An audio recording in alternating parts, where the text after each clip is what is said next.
Looking at it right now, I'm going to say no, because the Allies are only up 1 on the French. So if the Allied morale was at 7, I would go ahead and do it now.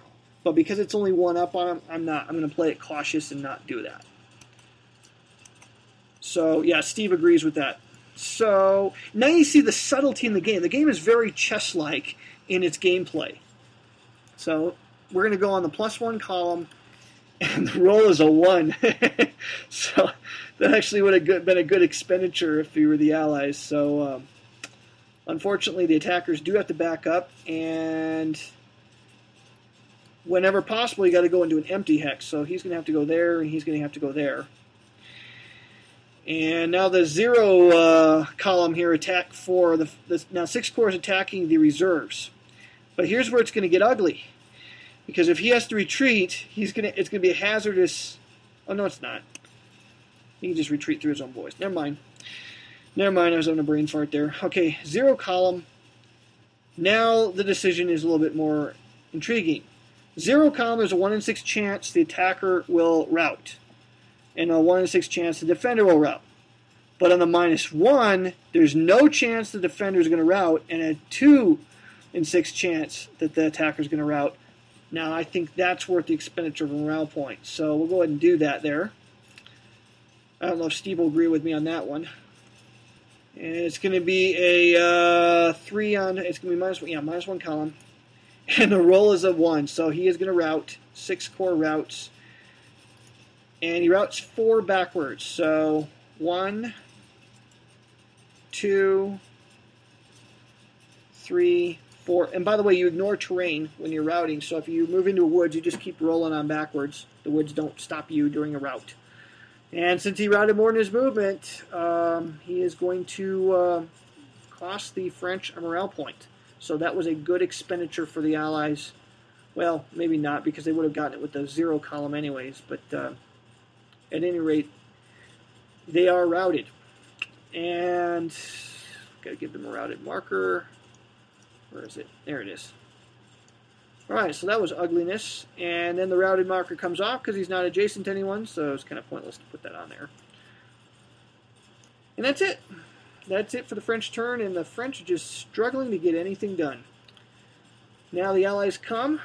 They're going to pull a card, and it's a reshuffle. Alright. Now, do you counterattack or do you not? I think you do. We're going to take Uxbridge's cavalry into the woods. Reserves there. We'll leave First Corps where he's at. And we're going to go ahead and take...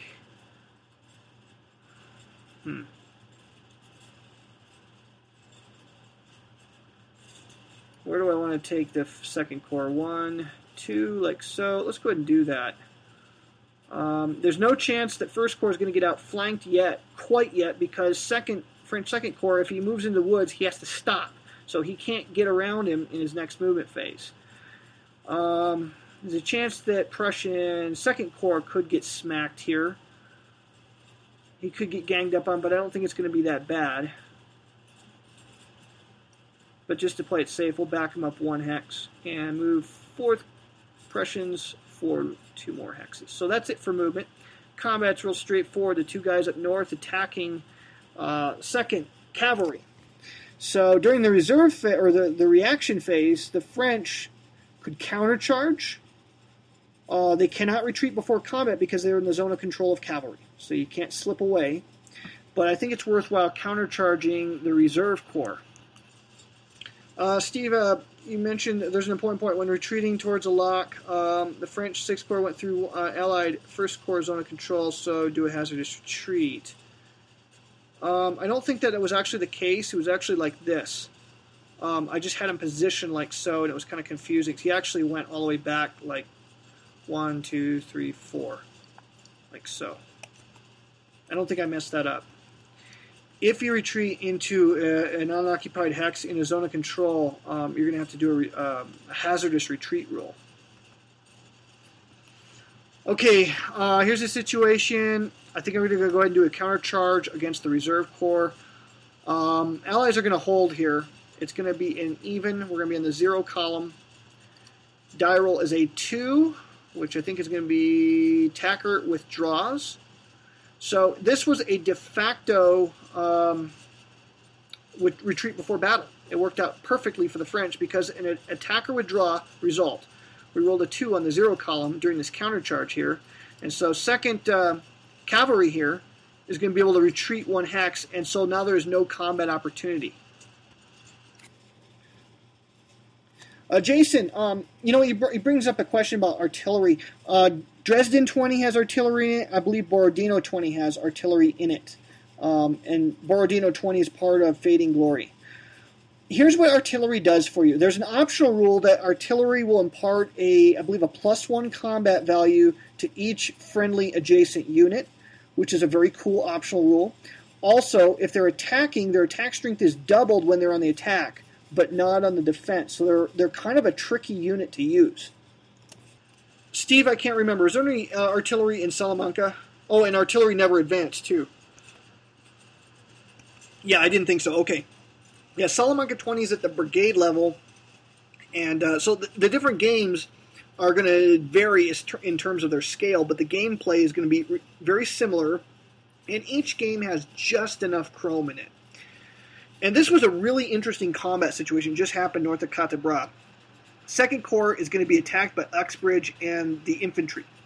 Had they not brought the infantry in, Uxbridge would have attacked on the even column against Second Corps. But they want to attack together. Well, because the French guy is in the zone of control of a cavalry unit, he can't retreat before battle. But by countercharging the Reserve Corps, he forces these duchies into a combat situation, and they hold, but in such a way that the cavalry are able to withdraw before battle, and now there is no combat situation for the combat phase. So, very interesting situation. The Reserve Corps could advance after that combat, but then he would have to attack Quatre Bras and the cavalry, which would be a very bad idea. And I believe that is correct, Steve, that the defender can advance, right? I've been playing so many different games lately, I'm getting my rule sets all mixed up. I'm pretty sure that's the case. I know that with cavalry, if the defending cavalry would have to advance. Defender can't advance when cavalry withdraws. Yeah, so. But if it was a retreat as a result of combat, the defender could advance, correct? Because this was a countercharge. What we were doing is I had the French in hex 703, and he countercharged the unit and had an AW result. So he fell back, but the guy he was countercharging was infantry. So the infantry could advance, but it'd be kind of a silly idea to do so. All right, just want to make sure I had that right. Now, if he countercharged Uxbridge, say he had done that, then, well, that would have been a bad idea on a number of levels. But let's say that he did do that and had an AW result. He would back up, and Uxbridge would have to advance. Now, that could be an interesting bait-and-switch situation. Because had he done that, now Uxbridge is forced to attack the Imperial Guard in Quatre Bras, which could result in ugliness for Uxbridge. So that's another option that the attacker has to consider. And I swear, every time I play this game, I see all kinds of different things like that. So at any rate, that is pretty much the Waterloo 20 system. I'm going to go ahead and stop the demo at this point because we pretty much got an idea how the thing works. If you're playing face-to-face, you can play through an entire game in about an hour. I don't think I've ever had a game of this go more than an hour. And that was with a new player. And I remember it was his first game. He was the Allies, I was the French. And I just mauled him around Ligny. And I'm pushing in hard on Hougoumont. And you would not believe it. He turned the situation around. He made very good use of his morale points. I got a little overly aggressive with my morale points. And what do you know it? Morale sinks to 0, and the French lost the game. So this game, you can see the ebb and tide of battle. It's going to go back and forth. And the morale track is a lot like it is in the American Revolution series. It can be a slippery slope, but you can have turnarounds unexpectedly that can just completely change the situation. The game is also, as Steve says, it's very good solitaire. In fact, you can't use the fog of war system if you're playing solitaire, obviously, unless you're really schizo. So I just set it up that way just to kind of learn the fog of war system, but you're not going to be able to do it that way.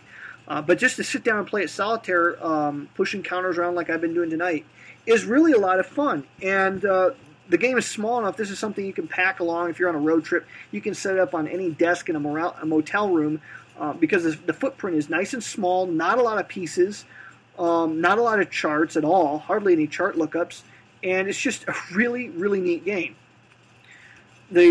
Steve says the cards really keep the solo player on their toes. They do. The situation can completely change based on one of your random results.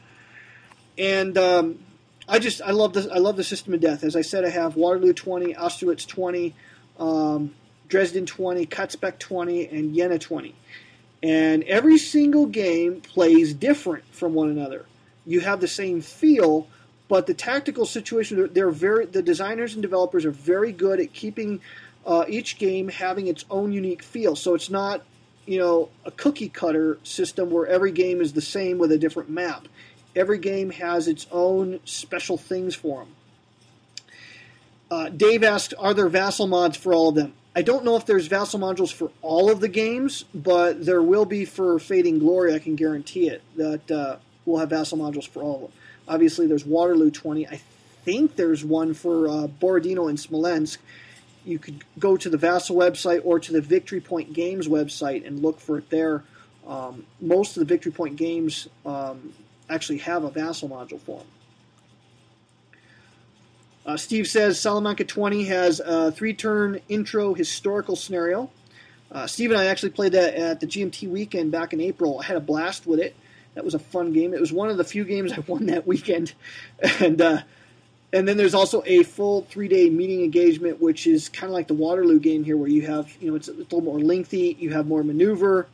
The 3-day meeting engagement, the players are free to maneuver their armies, and you've got lots of varied strategies in that. So you have a nice smash 'em, bang 'em up, quick play. You done in 15-minute scenario, and then you got one that can take you an hour or so to play. If you want something meatier, one of the bigger games, Dresden 20, is not a part of the Fading Glory package, but you can get it from Victory Point Games, and I highly recommend it because it is a slightly bigger game, and it's really a lot of fun. It's a very interesting situation in that game. And I believe they're coming out with Leipzig 20, which I'm just dying to play because this game would just absolutely rock playing Leipzig. So Victory Point Games is killing me because they come out with more games than I can pick up. But there's lots of stuff for Nappy 20 out there. There's also a Nappy 20 expansion pack, which I do not have, don't know much about. It looks neat. That's all I can say. Go to Victory Point Games website, check it out if you're interested. And Tanks a Lot says he's been playing a lot of Jena. It's a great game, shorter like this one. Yeah, and also I should mention Jena 20 came in C3I Magazine, and C3I Magazine almost always has the smaller half-inch counters. Occasionally they have bigger counters, like in the recent issue that's coming out, C3I number 25, and I think maybe number 22 had large counters, but most of them have just the small counters. And so that particular game has a smaller counters than the Victory Point Games editions. The GMT edition is supposed to have the larger counters. It's going to be the larger counters, and there's several of us that are lobbying for thicker counters too, kind of like the Washington's War stock. I don't know anything as far as map stock. If enough people pre-order the game, if a bunch of people pre-order the game, I bet you could talk them into mounted map boards. But we need a lot of people to pre-order the game, and right now the pre-orders have been fairly slow. So if you're interested in the game, pre-order. They're not going to charge your card until the game's just about ready to ship. So if you change your mind, you can always bail out. It's no big deal. But if you have any interest in it, please pre-order to show your interest because it speaks volumes to the GMT folks.